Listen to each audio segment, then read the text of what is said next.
Coming up, a shocking finish to the biggest soccer game this season. We've got full coverage of the blue-green rivalry. And arrests and citations doubled from 2014 at the blue-green rivalry game this past weekend.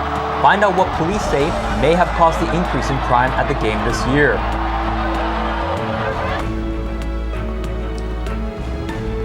Broadcasting from Studio 300 on Cal Poly's campus, you're watching Mustang News.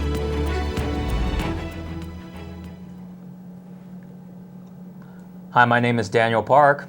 And I'm Juliet Saunders, but before we get to the highlights, the game made for a busy night for campus police. Arrests and citations at the blue-green rivalry game this past weekend doubled from last year's game.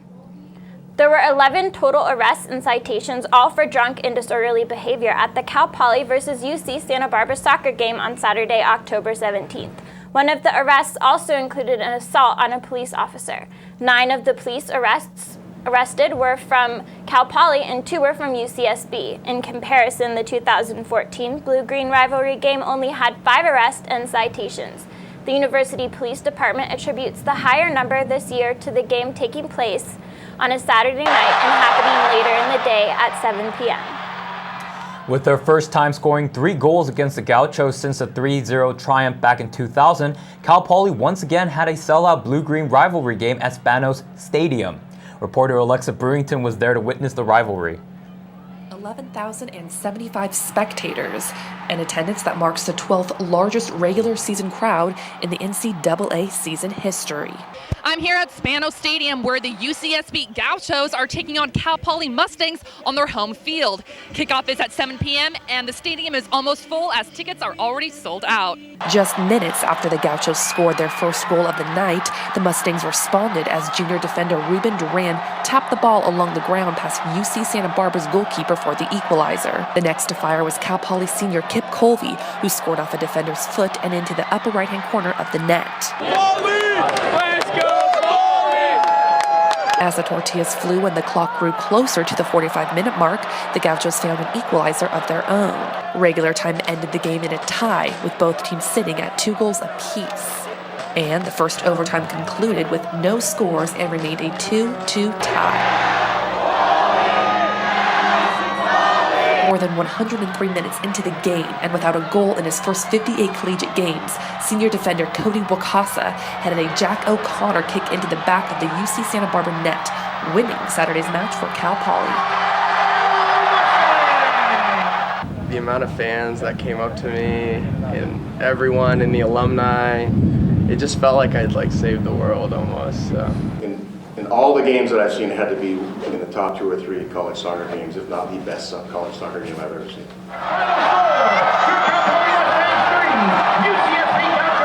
Alexa Brewington, Mustang News.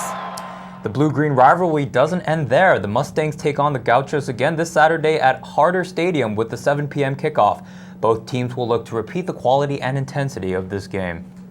4 finalists from across the country will be on campus to present their vision of how they plan to inspire all students to embrace their unlimited possibilities.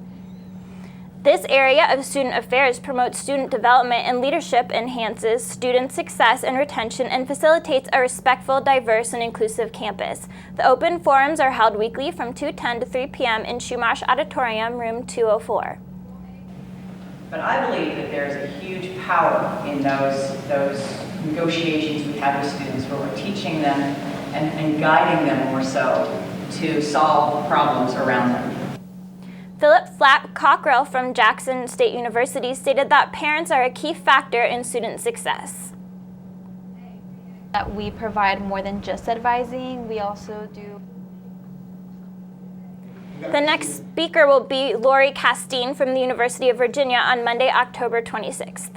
The O'Falla College of Business is making changes to prepare its students for the job market. The Advising Center renamed itself the Student Success Center over the summer. The staff wanted OCOB students to know that the center offers more than just academic advising. The Student Services Center wants business students to take advantage of all of its helpful resources. Provide more than just advising. We also do change of major, studying abroad. We do student ambassadors, we do peer mentors, and tutoring underneath our center as well. Scott Dawson, the college's dean, said he wants to promote career readiness this year. The college plans to host new resume workshops, networking events, and industry tours so its students can score their dream jobs. The Cal Poly Center for Innovation and Entrepreneurship, or CIE, is expanding and in ways you may not expect. A new lease was inked for the SLO Hot House to move into a larger building with space for off-campus student housing.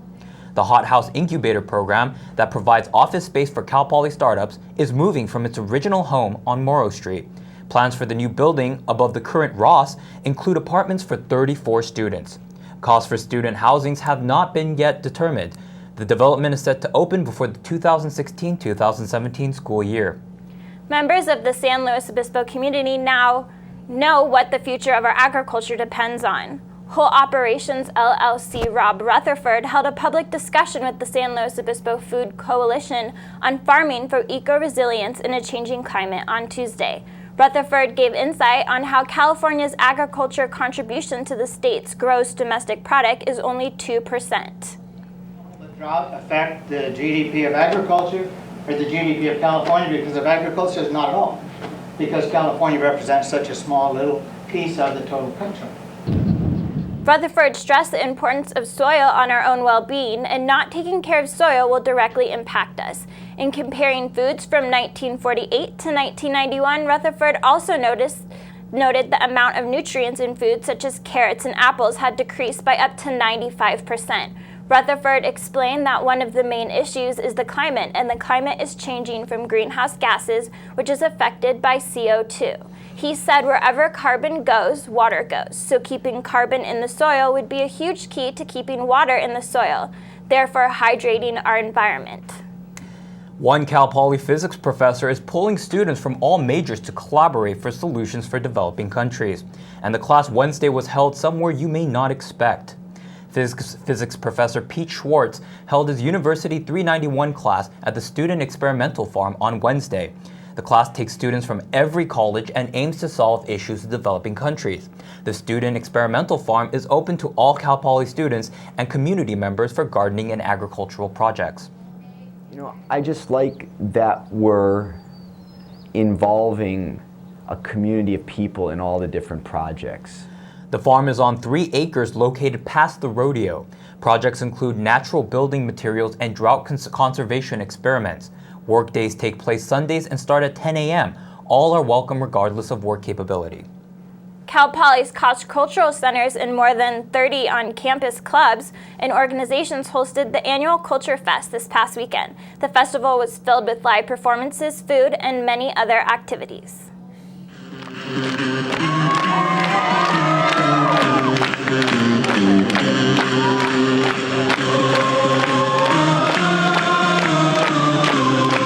So the purpose of Culture Fest is to kind of showcase Cal Poly's cultural presence. Here it's not very well known that Cal Poly has these cultural orgs, and so this is a chance for the community and Cal Poly to see the different cultural organizations and clubs that are on campus. People should expect to see some culture at Cal Poly. We have like all the different cultural orgs here, and we have like tons of really cool performers and food and crafts, and it's really awesome.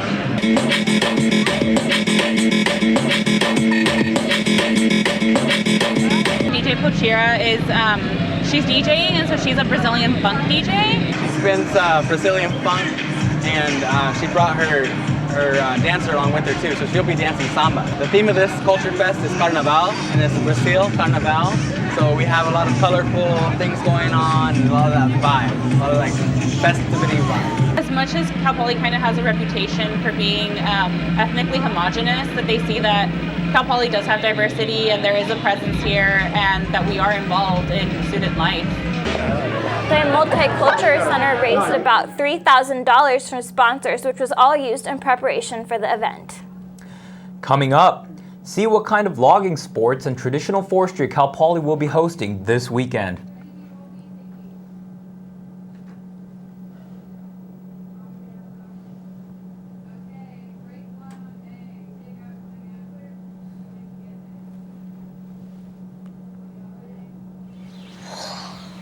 Oh, look, a redhead. staring contest.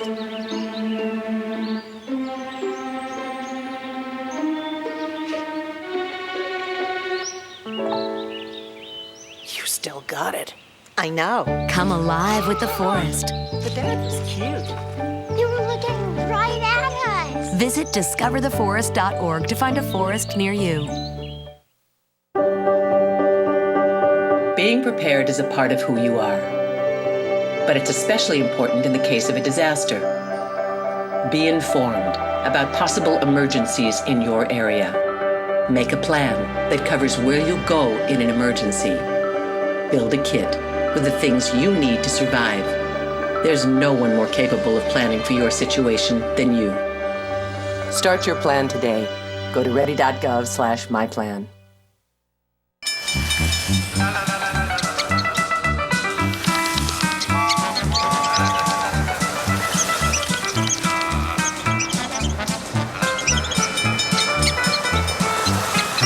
Kids will spend 15 minutes watching online videos like this one. Brushing for 2 minutes now can save your child from severe tooth pain later. 2 minutes, twice a day. They have the time. They say that when you're facing extreme danger, your life flashes before you. If you think that's sad, consider facing it before you even have enough life to flash before your eyes. Deaths and injuries can be prevented by using the right car seat. Visit safercar.gov/the-right-seat to know what is appropriate for each age and size. Welcome back. The Cal Poly Loggers invite you to attend their annual event, Cal Conclave, on Saturday, October 24th, right here in San Luis Obispo. Fellow loggers from Cal OSU, UNR, Shasta College, and NAU will join in the competition. Students will compete in physical and knowledge-based activities with events ranging from demonology and axe throw to wood chopping and pole climbing. Although there will be no parking available at the competition unit, shuttles will be available between the H1 parking lot and competition grounds. The contest will start at 7 a.m. on Saturday with events running all day. Architecture students are rejoicing after their solar-powered, energy-efficient home ranked in the top 3 out of 14 schools that competed in the solar decathlon in Irvine over the past month. We wanted to design a home that would thrive well in San Luis Obispo, 'cause as of now that's where we're planning on taking it, and so we designed it for California coast climate, really worked on kind of diminishing the barriers between interior and exterior space, and utilizing natural resources of California, all local resources. We really wanted to be net zero for the coast of California, so a home that could perform well in San Luis Obispo but also perform well in Irvine. Some of our approach to net zero design, we wanted a home that not only addresses most of the needs for heating, cooling, and lighting through its architectural design, but we also wanted the home to teach its residents how to live sustainably. Overall, I thought giving tours was really, really fun, and being able to actually see people's reactions to the home and answer their questions and teach them about all the different technologies and strategies that we're using, and then hear about how they are maybe going to go implement it into their home. Cal Poly actually was lucky enough to get 3rd overall, and then we also got 2nd in home life, 2nd in market appeal, 3rd in architecture. Just to be within some of the top players, it really goes to show how hard we worked, how dedicated our team was, and that it really takes all of us in all our different disciplines to make this thing happen. For more information about Solar Cal Poly, visit calpolysolardecathlon.com. The Graphic Communication Department is holding a career fair tomorrow, October 23rd. Media companies and graphic communications firms alike will gather in the Graphic Arts Building in room 26204. The career fair starts at 9 a.m. with a break for lunch and then interviews between 1 and 5 p.m. Students filled Chumash Auditorium to see F. Gary Gray, the mastermind behind Straight Outta Compton, on Tuesday night. Lines wrapped around the University Union for ASI's event. Students watched the hit film and the director, F. Gary Gray. gave a talk afterwards, followed by a question and answer session. Gray talked about his upbringing in South Central Los Angeles and what it was like growing up surrounded by poverty and drug addiction. Gray talked about the influence of rap group NWA on music and culture. Students asked the director and producer about what it was like working with Ice Cube and his son, how he chose what to include and what to leave out of the movie, and his thoughts on police brutality. One audience member asked the director what CEO of Death Row Records, Suge Knight, thought about his portrayal in the movie. Gray said, quote, "I don't know, I haven't talked to him." Gray said there will not be a sequel to Straight Outta Compton. Gray also directed movies Friday, The Italian Job, and Ice Cube's hit music video, It Was a Good Day. The event was free for Cal Poly students. Cal Poly's annual Parents Weekend is getting a new name this year. The annual event will now be referred to as Mustang Family Weekend and will be a combination of Family Weekend and Alumni Homecoming Weekend.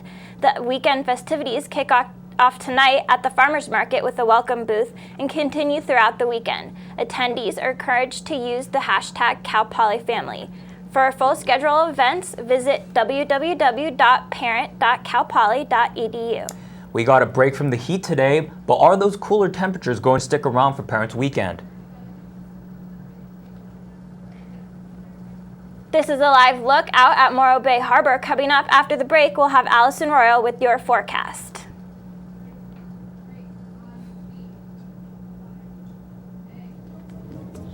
I will not be news today. I will not make another push to be the first man in space with frosted tips and a puka shell necklace. And I will not go viral when my terror is caught on camera, when I finally realize that in the vacuum of space, no one can hear you sing.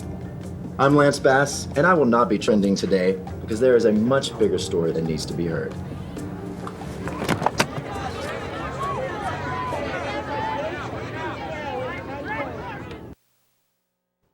Everywhere that we go, he makes people laugh and makes people smile, and I feel like I have that quality.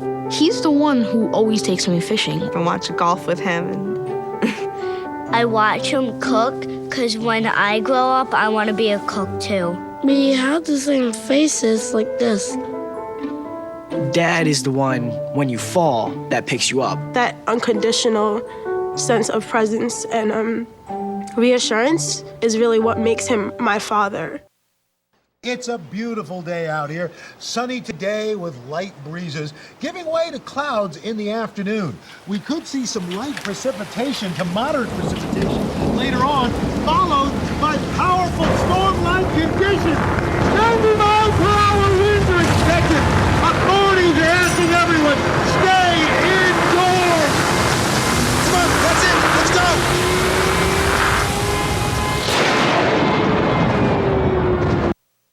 So I've come up with a family emergency plan. Great. What is it? It's difficult to talk about, so I'm not telling you. How will we know what to do? You won't. I'm so glad I won't have to remember anything. And me too. Thanks for this, sweetie. Talk to your kids about who to call, where to meet, what to pack. Visit ready.gov/kids for tips and information. Welcome back from the break. I'm Allison Royal, and I'll have your forecast this week. This week, you can expect cool and cloudy temperatures in the morning, and you can expect it to get a little bit sunnier in the afternoons. You can expect partially cloudy skies all week. Now looking at your 5-day forecast, we have really nice temperatures in the 70s this week with some 80s on Friday and Saturday with cool temperatures in the 50s in the evening. Now taking a look at North County, which is where our warmest temperatures are going to be this week with a high of 82 in Paso. We're going to have some cooler temperatures in the evenings in the 40s and low 50s. And then looking at South County, we have temperatures in the 60s with the lowest being 67 in Vanderbilt. Now, our coolest temperatures are going to be at the beaches this week, with the lowest being 68 in Morro Bay. So maybe not a beach weekend this week. And that's all we have for this time on weather. We'll be back soon with Clara Knapp and sports.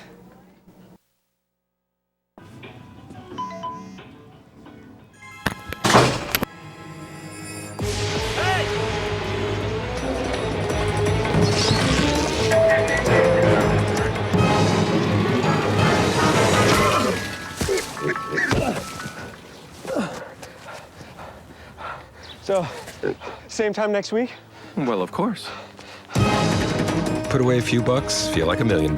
For free tips to help you save, go to Feed the Pig.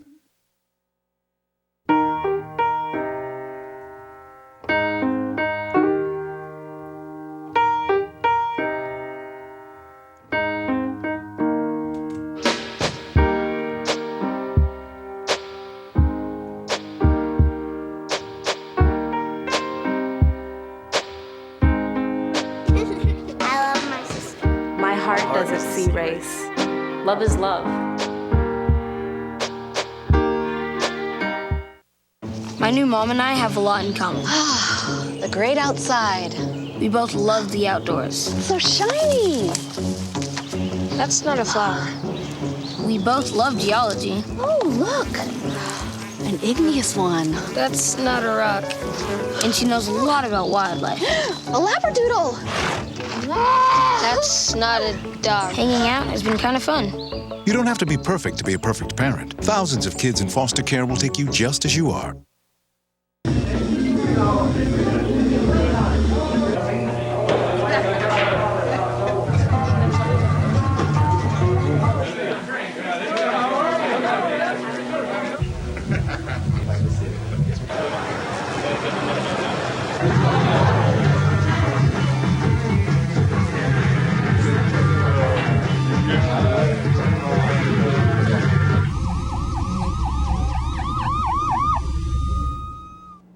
The Cal Poly women's volleyball team has won 6 straight matches and is looking to continue that streak as they head out on the road.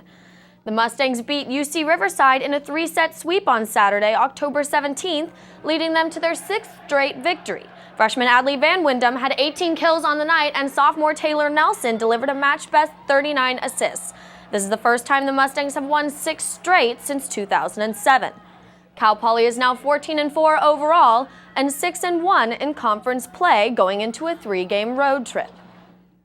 Confident knowing that they, one, have beaten these teams before, and two, that they've shown in conference so far, and even in the preseason for the most part, that playing on the road is not a gigantic distraction for them. The Mustangs' next game is on Friday, October 23rd against Cal State Northridge at 7 p.m. Cal Poly senior midfielder and co-captain Chase Minter has been ballin' hard this season.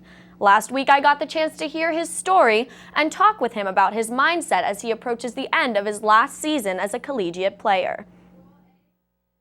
Chase is a team leader, but he's probably one of the most creative, dynamic, offensive-minded players in the country. Surprisingly, it was the coach who is coaching now saw me play at a tournament in Dallas and ultimately convinced me to come out here and play. Coming out here from Texas was a long way from home, so it was really growing up and figuring out what I wanted to do, so it's been a lot of personal growth.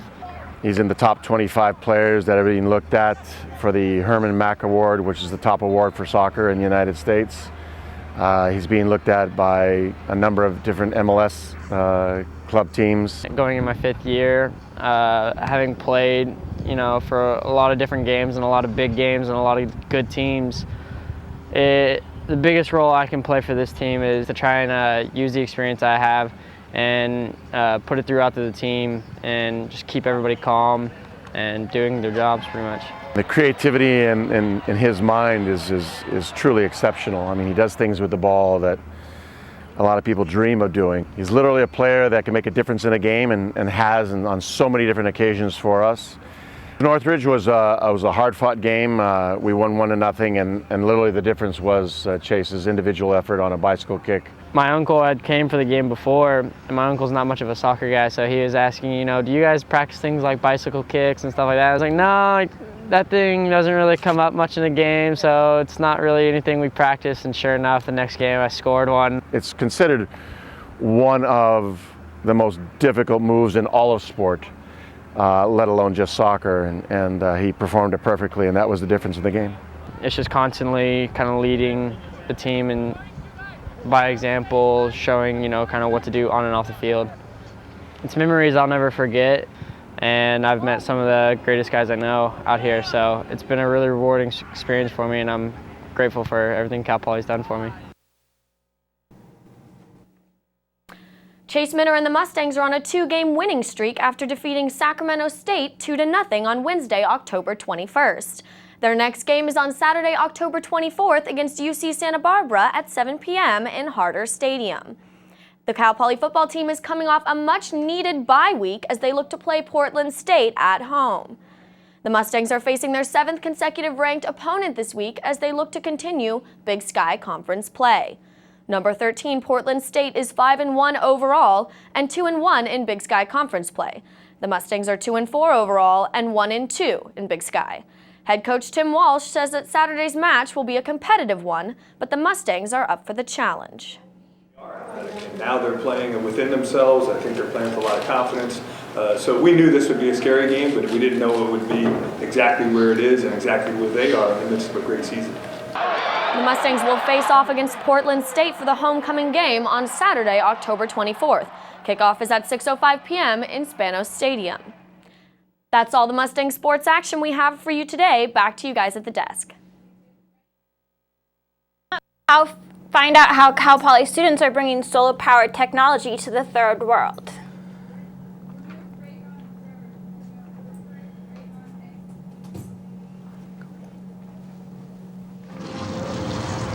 Raymond, look at Mommy. Maybe the light hurts his eyes. Maybe she's just not hungry. Maybe he can't hear us. Maybe we're not stimulating him enough. Maybe it's a phase.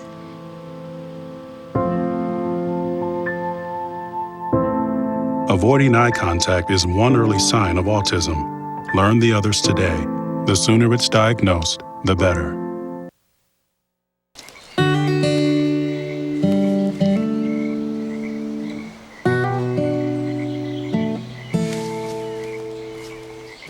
When you're out there's no telling what you'll find. I see it! Oh, look at you. There are some moments only the forest can inspire.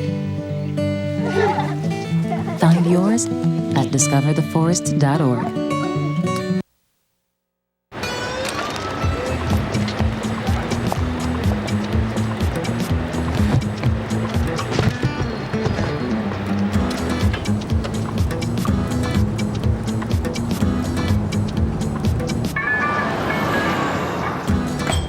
It's a short ride from your neighborhood to your naturehood.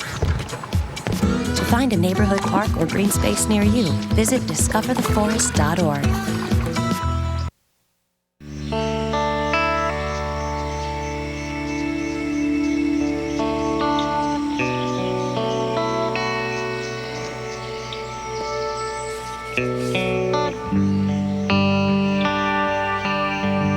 This is the moment I knew his future had no boundaries. There are some moments only the forest can inspire. Find yours at discovertheforest.org. One Cal Poly assistant professor and her students are turning learn by doing into learn by giving. Dr. Laura Hossman and some Cal Poly students have designed solar-powered educational learning libraries and are bringing them to schools in rural third world communities. Each device has a built-in Wi-Fi hotspot and a mini computer preloaded with educational content on relevant topics, including climate change and geography. So far, Cal Poly has brought learning libraries to schools in Micronesia and Vanuatu, but the SPELL team is looking to expand and reach more third world communities. This is such a rewarding opportunity. I mean, it's seeing the students be able to develop something that they know is going to make a difference out in the real world in people's lives who really have very little. It's incredible when people are very grateful, and it really makes you feel like you're making a difference in the world, making it a better place. Hossman and her students are hosting Solar Spell Build Day, an appropriate tech workshop on Saturday, October 24th in Building 7, Friday 2 to 6 p.m. All Cal Poly students are welcome to the SPELL team and are assembling 30 learning libraries and providing information about the project to interested students. Once again, thank you for watching Mustang News. My name is Daniel Park. And I'm Juliet Saunders. And you can get all your information on mustangnews.net. We'll see you next week.